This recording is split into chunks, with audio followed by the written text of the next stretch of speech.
मिथिला स्वर सागर में अहाँ सबके स्वागत अछि। आइ हम अहाँ सबके मधुश्रावणी के 40 दिन के कथा कह जा रहल छी। अहाँ सब सुने जाय जो। सती के कथा।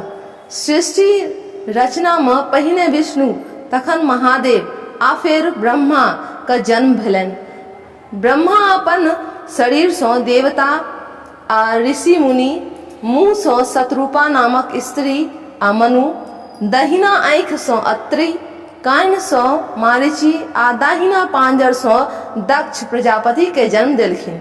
ब्रह्मा का संतान सब सेहो सृजन करऽ लगला। मारीचिक बेटा कश्यप आ अत्रिक पुत्र चंद्रमा, मनु के दू बेटा प्रियवत आ उत्तानपाद और 3 बेटी आकुति, देवहूति आ प्रसूति भेलखिन।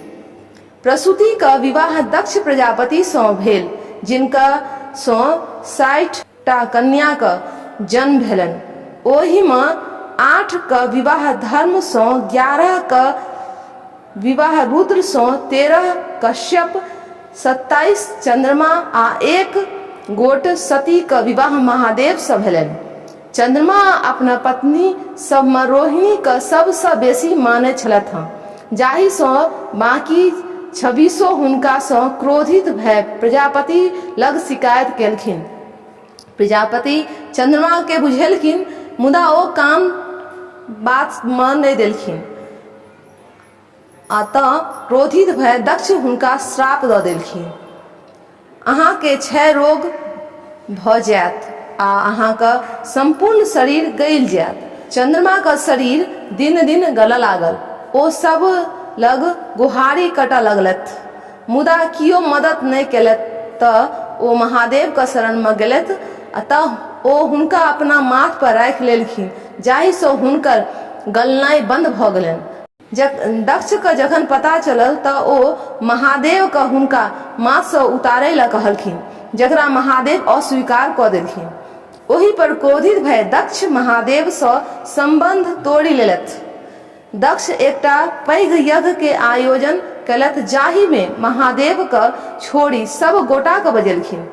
मुदा सती बिना नोते बाप के घर जेबाक जिद करऽ लगली, तऽ हारि के महादेव हुनका अपन सेवक वीरभद्र संगे विदा कऽ देलखिन। सती जखन नैहर पहुँचली तऽ कियो हुनका नहीं तऽ बैसल कहलकनि आ न कियो गप केलकनि। सती अपना अवहेलना से रुष्ट भय धधकत यज्ञ कुंड में कूदि गेली, जाहि पर क्रोधी भय वीरभद्र यज्ञ का तहस नहस क दक्ष के गर्दन काटि देलखिन। ई सब सुनी महादेव एला। हुनका आगू सब को कल जोड़ के कहलखिन कि जँ ई यज्ञ नहीं हेते तऽ संसार में अनिष्ट भ जेतै आ बिना यजमान के यज्ञ पूर्ण नहीं भ सकैया, तें दक्ष के जीवल जाय। महादेव ओही ठाम बांधल बकरी के मूड़ी काटि के दक्ष के लगा देलखिन आ वो करैत जीवित भ गेला। हुनकर वो सुनी महादेव प्रसन्न भ गेलखिन। सती के दुर्दशा देखि महादेव बताह भ गेला। सती के सब के कन्हा पर राखि के ओ बौआबऽ लगला।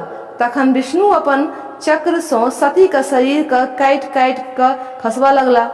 जतऽ जतऽ सती के शरीर खसल, ओतऽ ओतऽ सिद्ध पीठ भ गेल। आ विष्णु महादेव के कहलखिन कि सती के फेर से प्राप्त करबाक हेतु अहाँ तपस्या करू। तपस्या हेतु महादेव कैलाश छोड़ के हिमालय चलि गेलखिन। अहिना भेल अहाँ के ई कथा के समाप्ति। अब अहाँ के हम दोसर कथा, 5म कथा अछि से अगला वीडियो में कहब। अहाँ सब सुने जाओ आ नीक लागल तो लाइक और शेयर अवश्य करे जाओ। ए वीडियो को देखला के बाद और कोनो त्रुटि बुझाय तो कमेंट अवश्य करे जाओ। तहन अहाँ सबका बहुत बहुत धन्यवाद।